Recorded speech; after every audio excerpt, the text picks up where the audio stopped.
En France, la réforme des retraites a redonné de la vigueur au combat syndical. Comment conserver cet élan, cette unité? Comment cela se passe chez nos voisins belges où les syndicats sont incontournables? Quelle synergie européenne pour ce grand angle? Avec nous, Boris Plazzi, bonjour. Bonjour. Vous êtes secrétaire confédéral CGT, chargé des relations internationales et de l'Europe. Merci d'être avec nous. Merci. Et puis nous avons également en duplex Germain Mugué-Mané-Gango. Merci d'être avec nous. Vous êtes député wallon et porte-parole du PTB, le Parti du travailleur belge. Première question pour vous, Boris Plazzi. Vous étiez au défilé. C'est un succès pour vous? Oui, vraiment un vrai succès. Pour un 1er mai, environ 550 000 manifestants dans les rues de Paris. La police dit 3 fois moins. Oui, mais ça ne savent pas toujours super bien compter. Nous, oui. Donc, près de 2,3 millions de personnes dans toutes les rues de France, 300 lieux de manifestation. Donc, c'est un vrai succès pour un 1er mai. D'ailleurs, on pulvérise tous les scores. Ceux du 1er mai de 2002, qui était dans un contexte particulier, celui de 2009 également. Donc, oui, un véritable succès pour l'intersyndicale. Donc, sur ce plan-là, vous êtes satisfait. La réforme des retraites, elle est déjà derrière vous.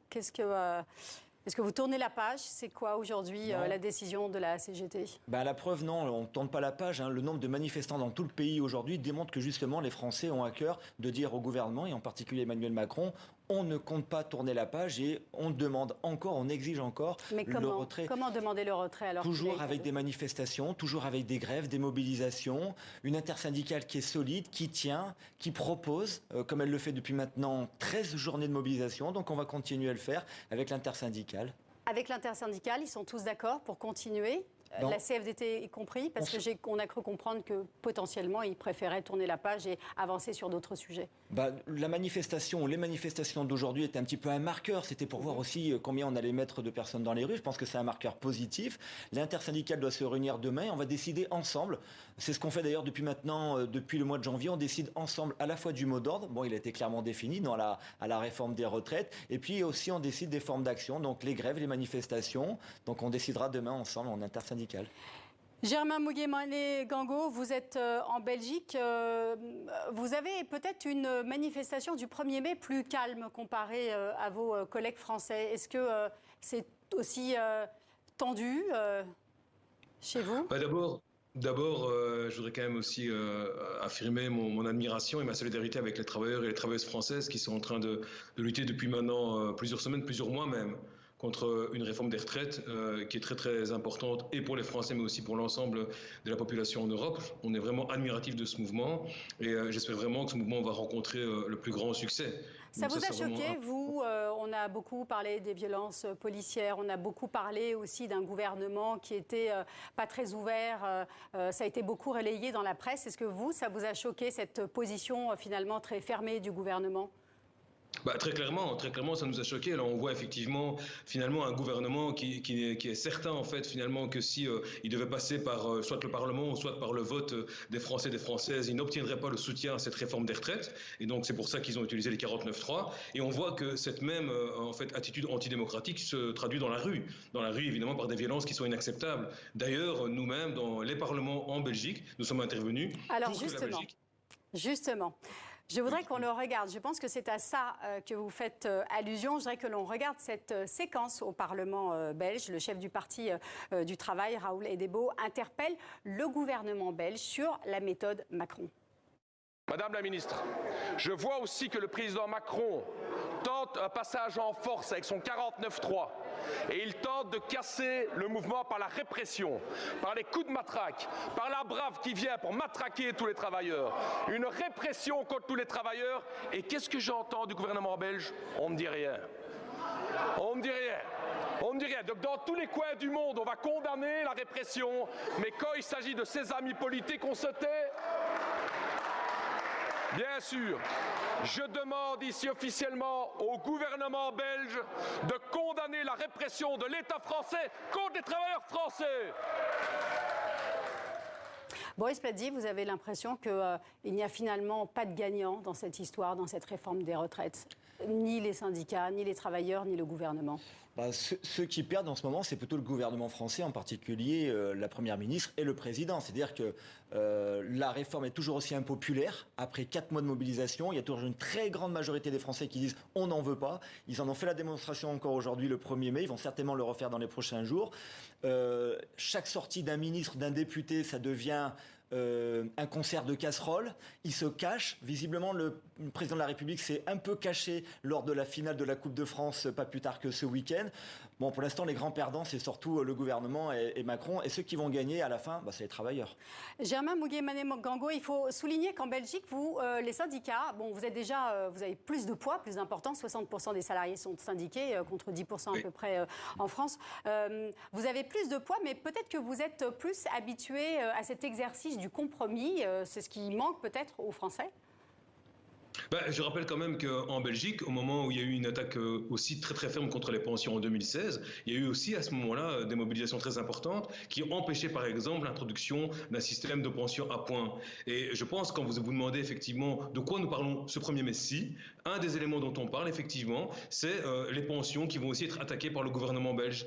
Et donc je veux aussi remercier évidemment les mobilisations en France qui ont empêché jusqu'à maintenant effectivement que le gouvernement belge s'attaque aux pensions en Belgique. Et nous, comme vous le voyez, comme on le montre ces images, on veut effectivement accentuer le débat sur la répartition des richesses. Et donc il y a des richesses, comme en France, comme en Belgique, il y a des richesses des gens qui sont en train de s'enrichir très fortement, et c'est cet argent qui doit être utilisé pour les pensions, pour les soins de santé, les services publics. Ça, c'est le combat qui est mené en France et qui est aussi mené en Belgique. Mais à la différence, c'est que vous, en Belgique, le gouvernement ne peut pas se passer de vous dans les négociations. Oui, donc ça, effectivement, il y a des négociations qui se font, mais il faut quand même pas avoir trop d'illusions par rapport à ça. S'ils veulent passer en force, ils feront aussi tous les efforts nécessaires pour passer en force. Mais évidemment, il y a la résistance des travailleurs, et pas seulement évidemment en Belgique, mais dans toute l'Europe, contre cette casse sociale, contre ces détricotages effectivement des acquis sociaux. Et évidemment, à ce niveau-là, on sera au rendez-vous, comme les Français le sont pour le moment. Alors, le Parti du travail en Belgique monte en puissance au point de faire de l'ombre au Parti socialiste. Comment vous analysez cette montée en puissance des partis d'extrême gauche ? Écoutez, je ne sais pas si le parti PTB est un parti d'extrême gauche. En France, les partis d'extrême gauche, je ne vois pas trop s'ils montent en puissance.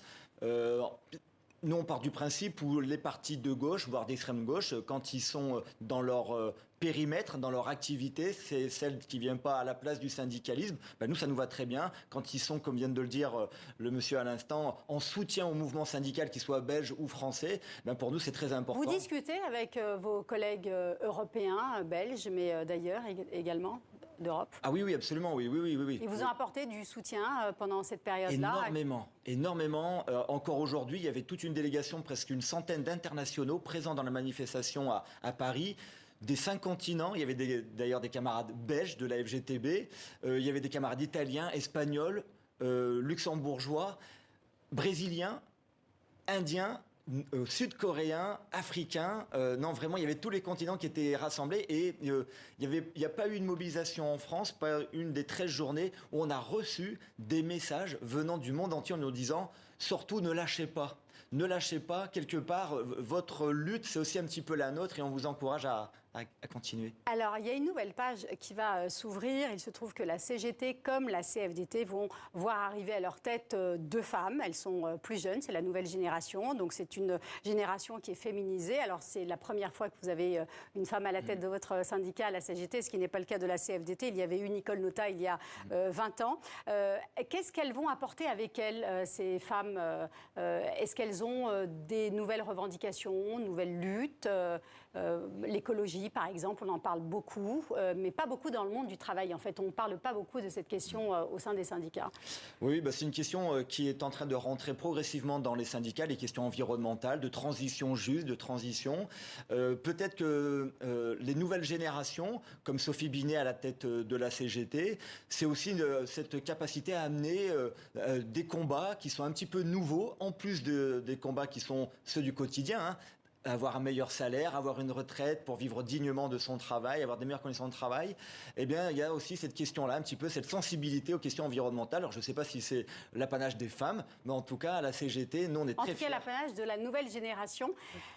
Qu'est-ce que ça va changer au niveau du travail? Est-ce que pour vous, c'est une inquiétude, la transition écologique? Ah oui, c'est une inquiétude. Voilà, les derniers rapports du GIEC, encore aujourd'hui, sont très alarmants sur le fait que notre production, de la manière dont on consomme, de la manière dont on produit, eh bien, ça abîme tous les jours la planète. On n'a qu'à le voir avec les niveaux de température qui sont extrêmement forts les étés, mais pas simplement. Donc il va bien falloir prendre en considération cette question-là, et notamment dans le travail. Germain Mugué-Mango, très rapidement, est-ce que pour vous, cette transition écologique vous fait craindre aussi un recul industriel, des emplois, au niveau des salaires également? Est-ce que c'est un sujet déjà auquel vous réfléchissez? Oui.